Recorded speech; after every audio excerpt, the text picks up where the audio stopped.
माझे नाव अन्विता महेश चतुर्वेदी, इयत्ता 6वी।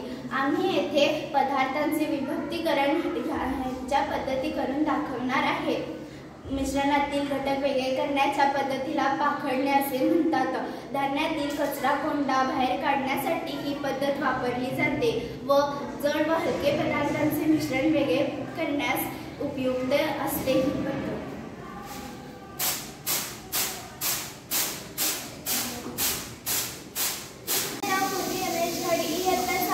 आज आम्ही येथे पाखडणे व निवडणे हा प्रयोग करून दाखवणार आहोत। छान पद्धतीने पीठ चाळत असताना पिठातील कचरा कोंडा चाळणीच्या वरच्या भागात जातो व चाळणीच्या बारीक छिद्रातून पीठ खाली पडते। त्याचप्रमाणे धान्यामधील कचरा वेगळे करता येते।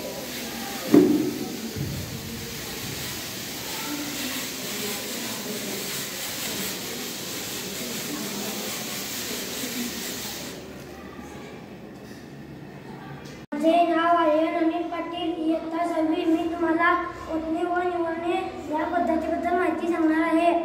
जेव्हा मिश्रणातील जड असलेला घटक पाण्याच्या तळाशी जाऊन शिस्त राहतो याला निवडणे पद्धत असे म्हणतात। जेव्हा पाण्यातील हलका घटक पाण्याच्या वरती तरंगतो याला ओतणे पद्धत असे म्हणतात।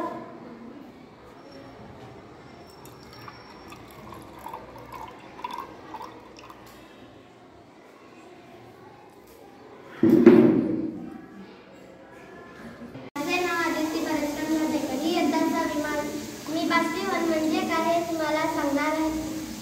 पाण्याचे वाफेत रूपांतर होण्याच्या क्रियेला बाष्पीभवन असे म्हणतात। येथे बाष्पीभवन होत आहे।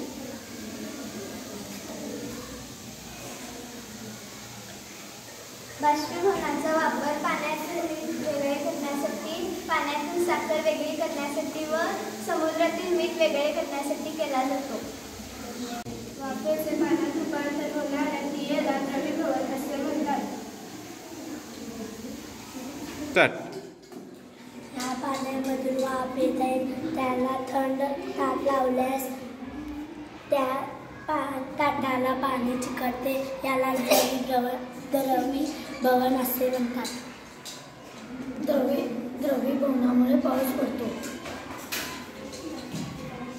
धन्यवाद।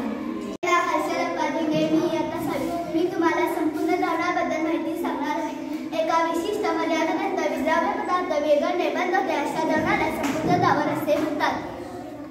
एखादा पदार्थ पाण्यामध्ये विरघळताना बंद होतो अशा द्रावणाला संपूर्ण द्रावण असे म्हणतात।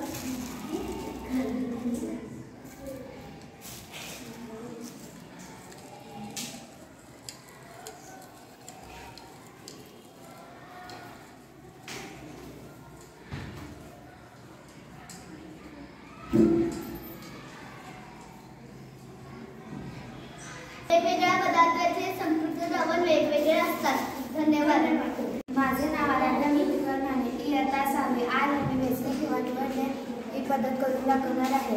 हाताने वेचून किंवा निवडून धान्यातील अपायकारक घटक बाहेर काढण्याच्या पद्धतीला वेचणे किंवा निवडणे असे म्हणतात। उदाहरणार्थ गव्हातून अन्न बाहेर काढणे, तांदळातून खडे व कोंडा बाहेर काढणे।